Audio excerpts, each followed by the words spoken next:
Meus queridos irmãos, graça, misericórdia e paz do Senhor Jesus. Nós iniciaremos com esta primeira palestra uma série de estudos sobre o tema depressão, principais causas e possíveis soluções. Nosso objetivo com esta série de estudos é abordar, do ponto de vista histórico e teológico, esta patologia que vem afetando muitas pessoas de diversos credos. Então, nós veremos aqui uma definição inicial através de quem viveu a experiência da depressão.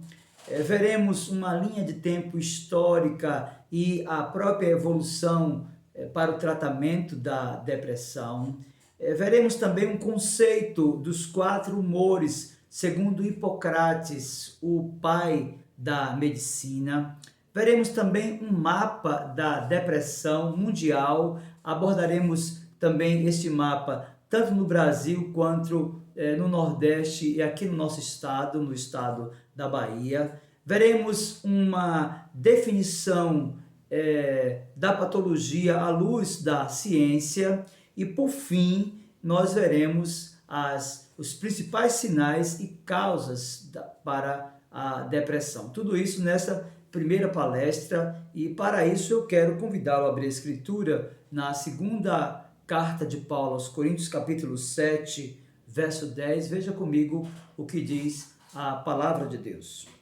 Porque a tristeza, segundo Deus, produz arrependimento para a salvação, que a ninguém traz pesar, mas a tristeza do mundo produz morte. Muito bem, eu quero, antes de iniciar a abordagem a esse tema tão necessário, tão importante, tão atual, orar por você. Talvez você tenha chegado aqui no canal buscando alguma coisa para o alento da sua alma, você que está enfrentando a depressão. Eu quero, antes da abordagem a esse tema, orar com você e por você, suplicando a Deus a sua bênção nesse trabalho que nós estamos iniciando com esta primeira palestra. Portanto, feche os seus olhos e vamos suplicar a Deus a manifestação da sua bênção sobre este tempo da nossa vida. Meu Senhor, em nome de Jesus, teu bendito e amado Filho, nosso supremo pastor, nosso redentor, nosso provedor.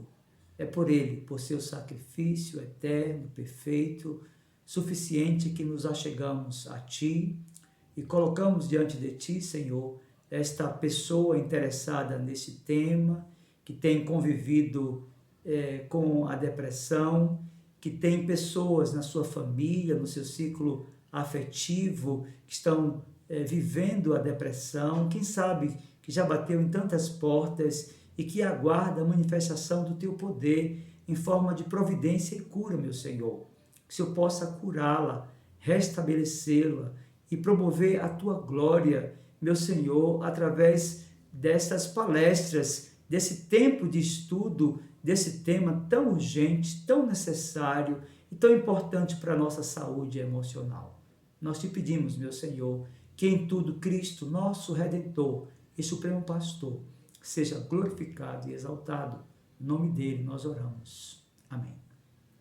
Muito bem, meus queridos irmãos, nós vamos tratar sobre a depressão, as suas principais causas e as possíveis soluções. E nós queremos, logo no início, buscar a definição da patologia, da depressão, à luz de quem viveu a experiência, à luz de quem mergulhou neste túnel nebuloso que afeta a alma e que traz angústia a todo ser.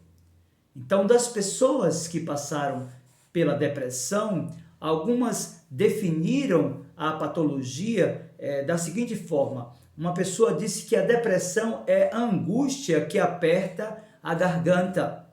Outra disse que a depressão é uma solidão sem fim. Uma outra pessoa afirmou que a depressão é a doença da alma.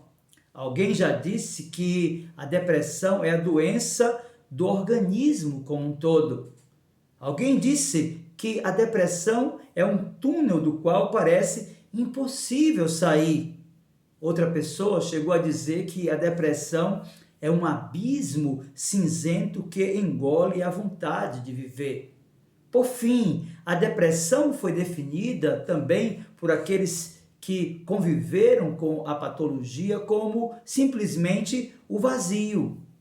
Então, é importante, dentro dessas definições de quem conviveu com a depressão, nós avaliarmos um pouco acerca da patologia em uma linha de tempo. E eu quero iniciar falando um pouco sobre Hipócrates, o pai da medicina, que criou a teoria dos 4 humores.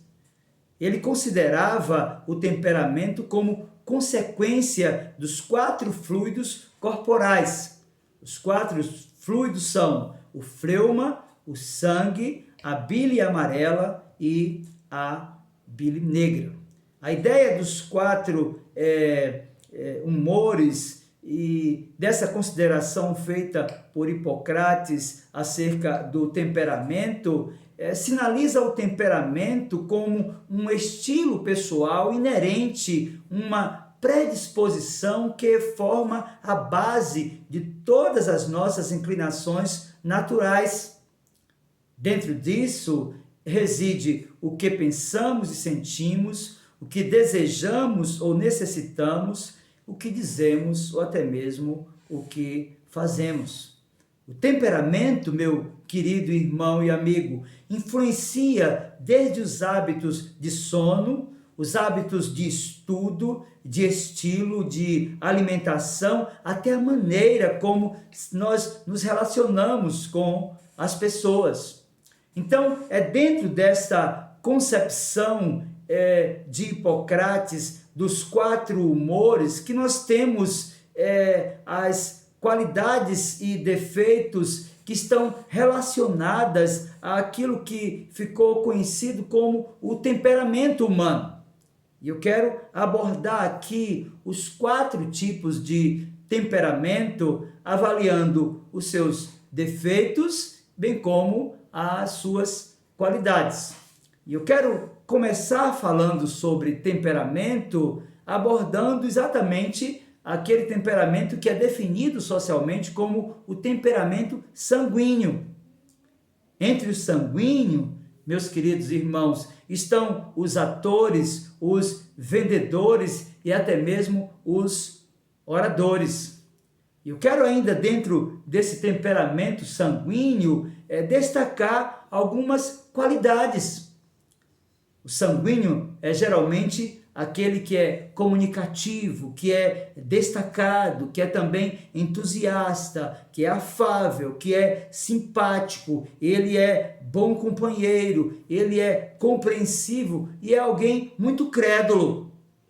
Mas não obstante as suas qualidades, nós poderemos destacar também aquilo que poderíamos definir como alguns defeitos. Por exemplo, entre os sanguíneos, você pode encontrar pessoas medrosas, pessoas exageradas, pessoas barulhentas, pessoas egocêntricas, pessoas inseguras, pessoas impulsivas e até mesmo indisciplinadas. Então perceba que o temperamento do sanguíneo define, sinaliza pessoas que são atores, que são vendedores, que são excelentes oradores e apresenta também tanto as suas qualidades quanto os seus defeitos. Mas há também um outro temperamento muito conhecido e falado, que é o temperamento colérico. Entre os coléricos estão os produtores, os construtores e até mesmo os líderes. Eles são geralmente pessoas enérgicas, resolutas, independentes, otimistas, práticas, eficientes, decididas, são excelentes líderes e são pessoas extremamente audaciosas.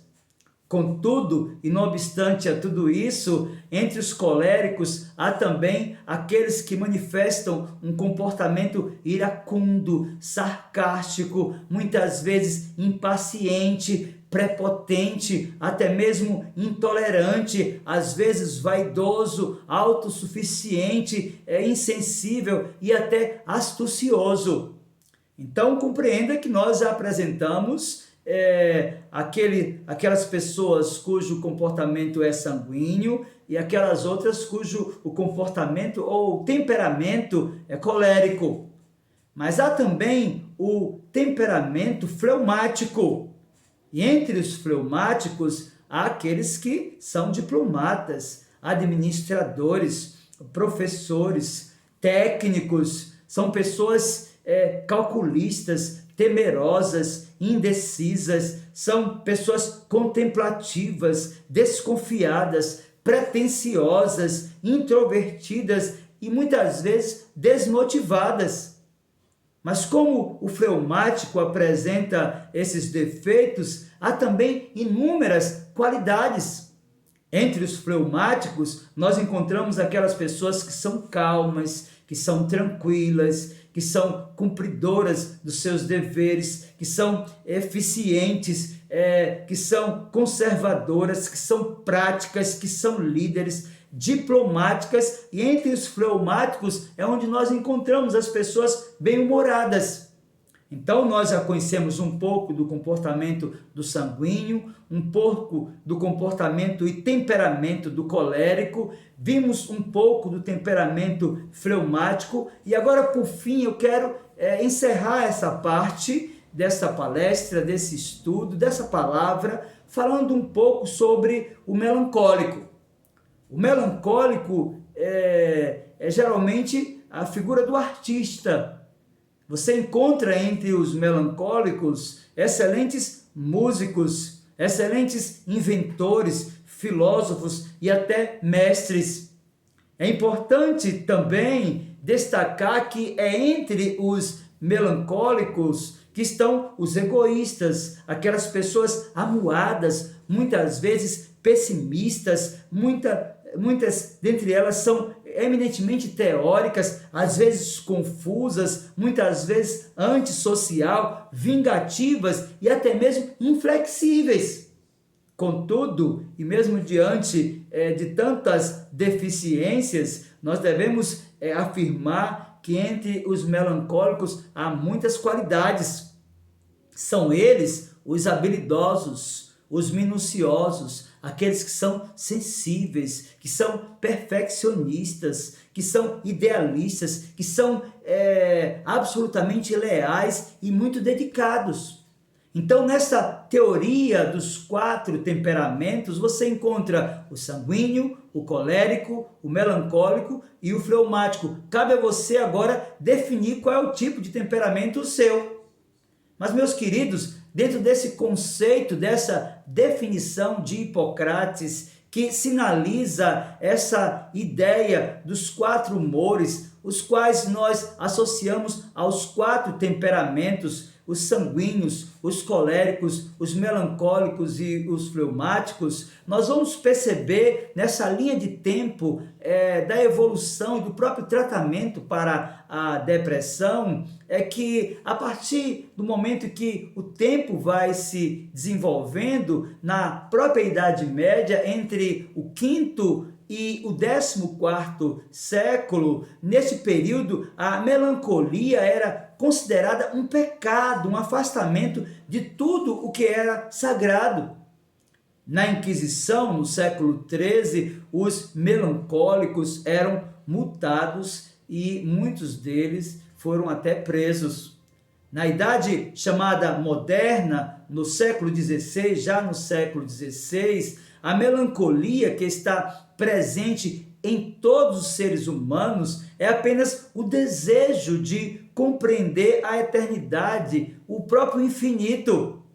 No século XVII e desse período, a convicção de que pela vontade da mente pode-se governar e dominar as próprias emoções. Então perceba como os termos eles vão sofrendo mutações, enquanto que há na raiz e na origem da formulação do conceito ou de um termo, uma relação anacrônica, a partir do diacronismo, ou seja, do conceito, da definição do termo através do tempo, ele vai sofrendo as suas mutações, mesmo porque a sociedade passa a encarar cada tipo de temperamento de uma forma. No século XVIII, por exemplo, a posição social dos deprimidos retrocede. Numa época, meu querido, onde a razão era a forma pela qual tudo era avaliado, os critérios eram estabelecidos a partir da razão humana, os chamados sem razão estavam em desvantagem. No século XIX, então, a psiquiatria é agora uma especialidade médica. Perceba, então, que a partir da evolução do tratamento da patologia, as coisas vão acontecendo de tal forma que elas vão sendo facilitadas para que se encontre objetivamente as soluções desejadas para aqueles que estão mergulhados profundamente nesse estado tenebroso da sua alma. Então, do século XX até os dias atuais, há muita evolução para o tratamento da depressão. Por exemplo, os antidepressivos foram descobertos no século XX, ocasionando um avanço para o tratamento da patologia. É nesse mesmo século que a psiquiatria classifica a depressão como unipolar e bipolar. No século XXI, a depressão agora tem uma abordagem científica, médica, psicanalítica e cognitiva. Então, a gente percebe que com a evolução do tratamento, as coisas vão sendo facilitadas a tal ponto que as pessoas que convivem com essa condição de uma alma deprimida, de uma condição de extrema e profunda tristeza, elas vão encontrando os meios para que as soluções desejadas sejam encontradas.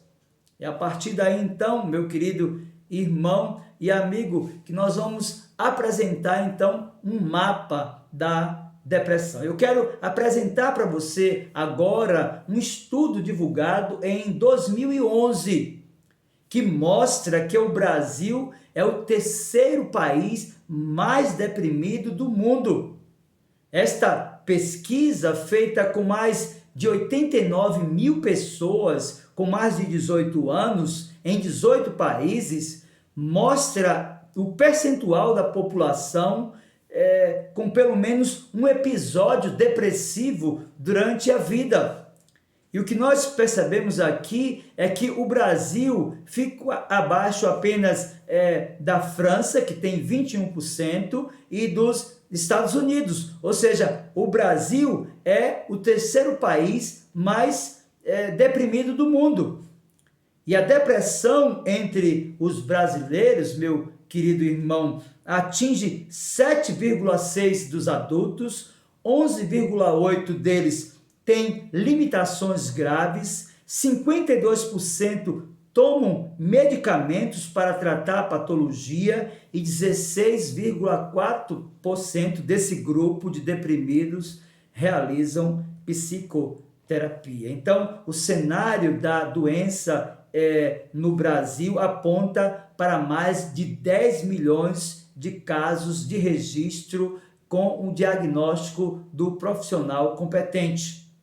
A Bahia é o 21º estado em número de pacientes, com 413 mil casos. Geralmente, os estados mais remotos, mais pobres ou rurais possuem uma assistência menor para o tratamento.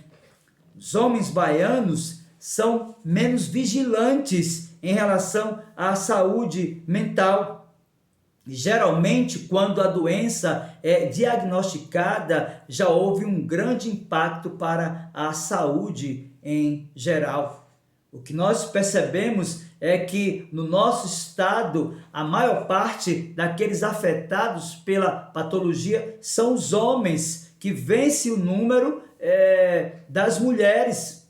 É importante, então, percebermos que atualmente a depressão é a quarta maior causa de incapacitação por doença no mundo e a principal causa da incapacitação por doença nos países desenvolvidos. Mas, depois de tudo que nós vimos, e considerando também o conceito daqueles que mergulharam na patologia e que tiveram dificuldades, nós precisamos então de uma resposta acerca do que é a depressão. Afinal de contas, o que é a depressão? A depressão, meu querido irmão e amigo, pode ser definida como transtorno afetivo causado pela interação de fatores orgânicos, psicológicos e ambientais, caracterizado por angústia, rebaixamento do humor e pela perda de interesse, prazer e energia diante da vida. A depressão tem sido caracterizada como episódio patológico no qual existe perda de interesse ou de prazer, distúrbios do sono e apetite, retardo motor, sentimentos de inutilidade ou culpa, distúrbios cognitivos, diminuição da energia e pensamentos de morte ou até mesmo de suicídio. Meus queridos, a depressão é de fato o distúrbio da afetividade. É a mudança de estado de ânimo relativamente permanente. É a incapacidade de sentir prazer associada à absoluta falta de vontade de viver. Contudo, meu querido irmão e amigo, diante de tudo quanto nós vimos e pela consciência que já temos dos males provocados pela depressão e a consciência que nos vem de que de fato ela é uma patologia que tem inclusive afetado e maltratado muita gente, nós devemos dizer que depressão não é covardia. A depressão também não é bipolaridade. A depressão não é frescura. A ansiedade não é falta de trabalho.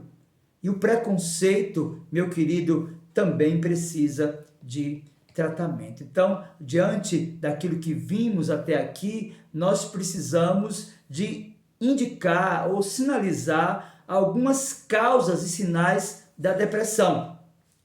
E algumas causas são problemas de saúde, questões familiares e financeiras, eventos estressantes ou traumas, fatores físicos, o próprio envelhecimento ou uso de álcool e de drogas são algumas das causas da depressão. Mas há alguns sinais que indicam que uma pessoa está sendo deprimida ou está ficando deprimida, e é importante então, dentro daquilo que vamos ver aqui, percebermos e compreendermos que ninguém pode se autodefinir como alguém que está com depressão, a não ser que um profissional competente da área lhe dê esse diagnóstico. Então, alguns dos sinais da depressão podem ser pensamentos ruins persistentes, a falta de interesse e de prazer em realizar as próprias atividades cotidianas, alteração de peso não intencional, o dormir muito ou dificuldade para dormir, a dificuldade de concentração ou a falta de energia, a culpa excessiva ou os pensamentos suicidas, tudo isso são sinais que podem indicar que alguém está deprimido. Então é importante, dentro daquilo que vimos, avaliarmos as principais causas da depressão. E eu quero iniciar com essa afirmação que uma ou a primeira das principais causas da depressão são as outras pessoas. Bem, as outras pessoas poderiam ser uma das causas de provocação depressiva. As pessoas traem e abusam elas prometem e não cumprem, elas ferem, elas espalham e destroem, porque se importam com os seus próprios desejos e não com os desejos do seu próximo. E como nós estamos diante de uma abordagem histórica e teológica, eu preciso recorrer à Escritura e para ratificar esse primeiro ponto, que de fato outras pessoas podem ser a causa de provação depressiva. Se você abrir a sua Bíblia na segunda carta de Paulo a Timóteo, no capítulo 4, versículo 14, você perceberá que um certo indivíduo chamado Alexandre, ele foi a causa de muitos males que trouxe bastante tristeza ao apóstolo Paulo. 2 Timóteo capítulo 4, verso 14 diz: Alexandre, o latoeiro, causou-me muitos males. O Senhor lhe pague segundo as suas obras. Então a primeira causa a primeira causa da depressão pode ser de fato outras pessoas. Mas a segunda causa, e nós precisamos de compreender isso, pode ser nós mesmos. Nós também somos causa de sofrimento. Nossa raiva causa divórcio e a solidão subsequente. Não se surpreenda se descobrir dentro de si temores, iras e desejos egoístas espreitando por trás de alguma depressão. A ira, meu querido irmão, em especial, é uma causa notória para a depressão.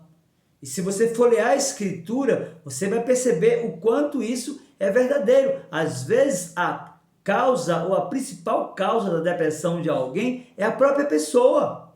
Se você abrir a sua Bíblia, no primeiro livro dos Reis, capítulo 19, versos 3 e 4, veja o que está escrito. Temendo, pois, Elias, levantou-se e para salvar sua vida, se foi e chegou a Berseba, que pertence a Judá. E ali deixou o seu moço. Ele mesmo, porém, se foi ao deserto, caminho de um dia, e veio e se assentou debaixo de um zimbro, e pediu para si a morte e disse: Basta! Toma agora, ó Senhor, a minha alma, pois não sou melhor do que meus pais. Então, a causa pela qual Elias estava enfrentando uma grande luta naquele momento da sua vida foi ele mesmo.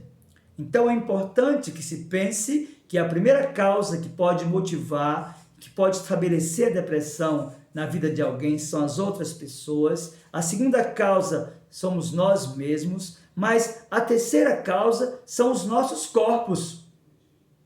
Veja, nossos corpos são outra causa óbvia da depressão. E é importante compreender que desde a entrada do pecado no mundo, nosso corpo enfraquece e aos poucos se desgasta. Doença, deterioração, devido ao avanço da idade, lutas pós-parto e possíveis desequilíbrios químicos são apenas algumas das causas físicas ligadas à depressão.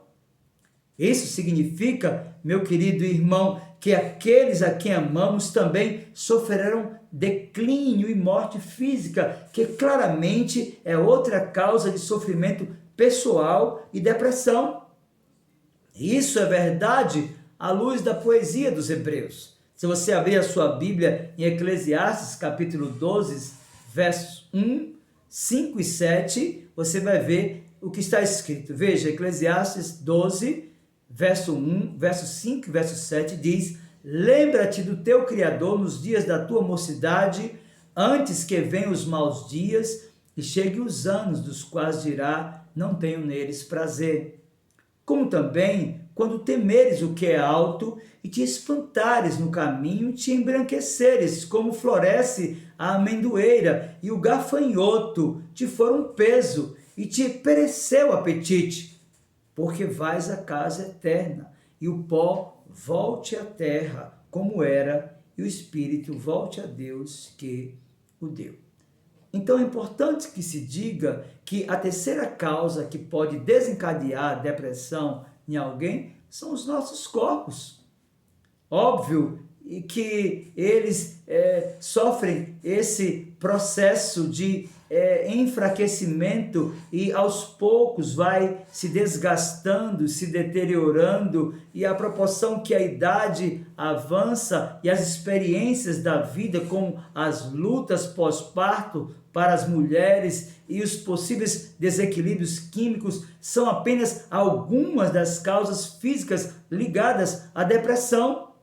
Mas há uma quarta causa, meu querido irmão, que pode conduzir alguém a essa experiência depressiva, e é Satanás. E é importante que se diga isso, porque esta é a quarta causa do sofrimento humano. O livro de Jó é um dos poucos lugares da Escritura em que a faina de Satanás é claramente exibida. Fora dos círculos religiosos, meus queridos irmãos, não é estimado falar sobre Satanás, mas isso em si mesmo não é razão para descartá-lo como a causa do sofrimento ou da depressão de alguém. Satanás não busca reconhecimento para o seu nome. Ele prefere não chamar atenção a si mesmo. Em lugar disso, ele procura desviar a nossa atenção de Deus. Se você abrir a sua Bíblia agora no livro de Jó, lá no capítulo 1, versos 6 e 8, no capítulo 2, verso 6, você vai perceber que uma das causas do sofrimento, da tristeza profunda de Jó, foi a ação de Satanás sobre a vida dele. Jó, capítulo 1, verso 6, verso 8 e capítulo 2, verso 6 diz: num dia em que os filhos de Deus vieram apresentar-se perante o Senhor, veio também Satanás entre eles. Perguntou ainda o Senhor a Satanás: observaste o meu servo Jó? Porque ninguém há na terra semelhante a ele, homem íntegro e reto, temente a Deus e que se desvia do mal. Então respondeu Satanás ao Senhor: porventura Jó debalde teme a Deus? Disse o Senhor a Satanás: eis que ele está em teu poder, mas poupa-lhe a vida. A sequência da narrativa do livro de Jó, lá no capítulo 2, nós já sabemos. Jó mergulha num estado profundo de angústia de alma por todo o sofrimento que viveu, e nós sabemos que Deus teve um propósito em tudo. Contudo, não podemos nem devemos, do ponto de vista da boa hermenêutica, anular a ação de Satanás sobre a vida de Jó. Então, Satanás também pode ser uma das causas do sofrimento humano. Mas em quinto lugar, o próprio Deus poderá ser a causa do nosso sofrimento. Meus queridos, às vezes Deus põe seus filhos para dormir, diríamos, no escuro. Era o jeito de um velho pregador descrever esta possibilidade. Dizemos que Deus permite o sofrimento e às vezes a Escritura utiliza tal linguagem, porém os autores bíblicos estavam convencidos de que Deus era o Deus Criador único, verdadeiro Deus e soberano Deus. Não podiam imaginar um mundo em que Deus não estivesse entronizado. Meus queridos, nada acontece sem a sua supervisão soberana, inclusive o nosso próprio sofrimento. Se você abrir a sua Bíblia no primeiro livro do profeta Samuel, capítulo 2, versos 6 e 7, você vai ver o quanto isso é verdadeiro. Deus é muitas vezes a causa do sofrimento humano e nós não podemos omitir essa verdade.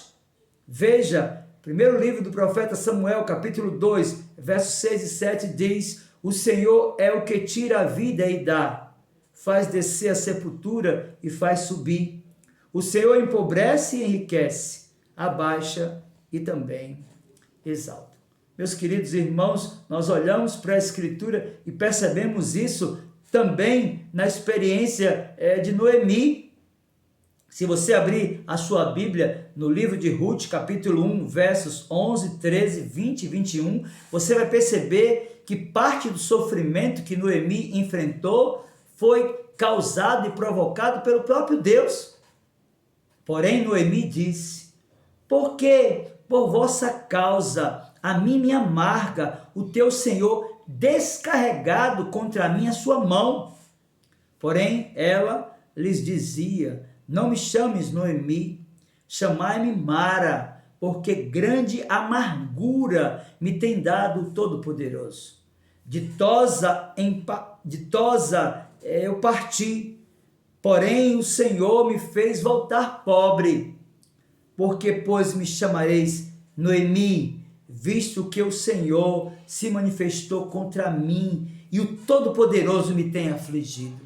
Meus queridos, nós precisamos de compreender o mundo utilizando as lentes da Escritura. E quando nós buscamos enxergar o mundo a partir das lentes da Escritura, nós compreendemos que Deus é absolutamente soberano e muitas vezes Ele é a causa do sofrimento humano. E é importante que se diga que quando Deus imprime o sofrimento em alguém, Ele quer ser glorificado naquilo.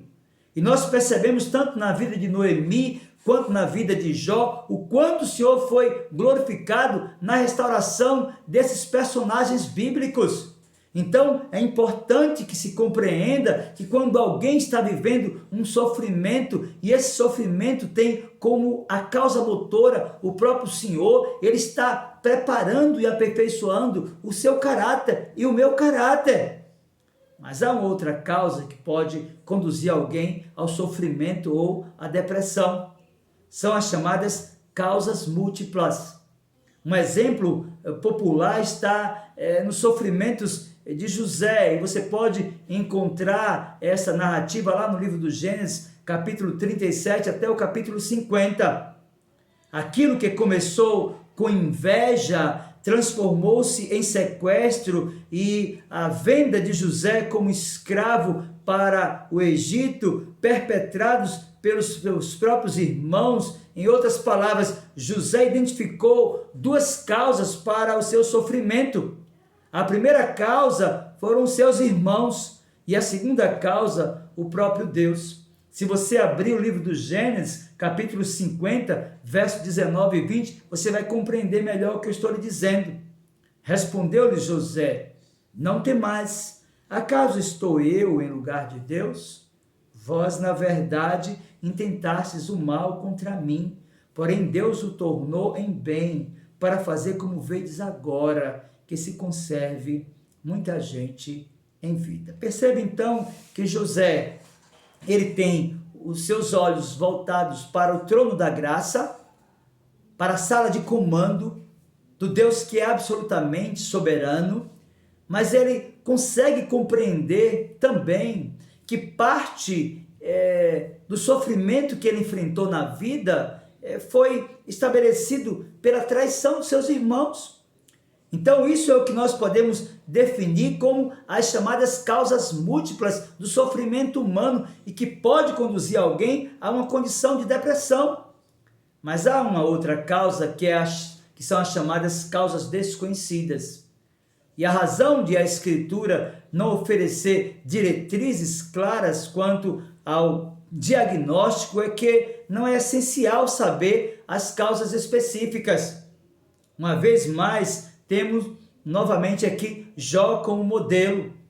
Embora nós saibamos que Satanás foi o causador do seu sofrimento, Jó não tinha consciência dos motivos.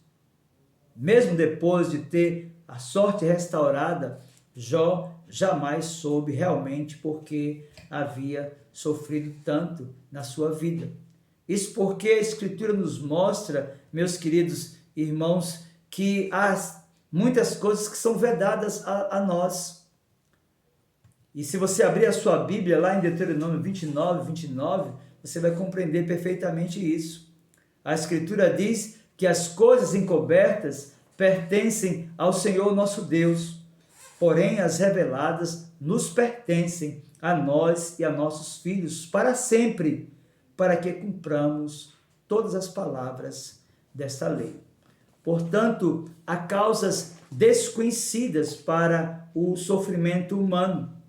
E nós iniciamos esta primeira palestra sobre a depressão abordando exatamente aquilo que o apóstolo Paulo escreveu aos Coríntios, na sua segunda carta, no capítulo 7, versículo 10, quando disse: porque a tristeza, segundo Deus, produz arrependimento para a salvação, que a ninguém traz pesar, mas a tristeza do mundo produz morte. Ora, eu quero concluir essa primeira palestra sobre o tema depressão, principais causas e possíveis soluções, dizendo para você que você pode aproveitar tudo quanto você está vivendo nesse momento obscuro da sua vida.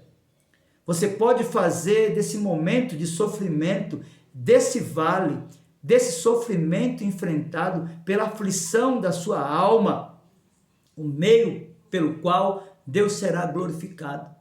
Por isso, não obstante a tudo quanto você possa estar enfrentando, vivendo ou sofrendo, eu quero dizer para você que Deus tem soluções práticas para a sua vida. Basta tão somente que você se curve ante a sua majestade e poder e confie a sua alma aflita e abalada nesse instante, aquele que é perito em operar nas impossibilidades humanas. Por isso eu quero concluir esta primeira palestra sobre esse tema, depressão, principais causas e possíveis soluções, dizendo para você que há sempre soluções para os nossos dramas, para as nossas aflições, quando nós entregamos as nossas demandas ao Senhor. Você quer fazer isso agora? Eu quero orar com você e por você. Feche os seus olhos e curve-se ante a majestade, grandeza e poder de Deus. E ore comigo neste momento. Meu Senhor, em nome de Jesus, teu bendito e amado Filho, há muitas pessoas aflitas, angustiadas, pessoas que têm vivido um sofrimento intenso e profundo, que estão mergulhadas em vales e desertos, que já não sabem mais onde buscar as soluções que precisam. Nós sabemos que o Senhor tem as soluções que essas pessoas que estão me ouvindo agora necessitam. Por isso, meu Senhor, no nome de Jesus, teu bendito e amado Filho, nosso Redentor e Supremo Pastor, nós suplicamos por essa vida que agora chora diante de Ti e que busca a solução depois de ter batido em tantas portas. Meu Senhor, em nome de Jesus, Tu que és perito em operar nas impossibilidades humanas, Tu que é Rei acima de todos os reis da terra, que é Senhor acima de todos os senhores, que é médico acima de todos os médicos. Age, meu Senhor, nesta vida. Restaura a condição da alma dessa pessoa e concede-lhe de volta, mais uma vez, a alegria de viver, para que Cristo, nosso Redentor e Supremo Pastor, seja exaltado e glorificado. No nome dele nós oramos. Amém. Deus abençoe.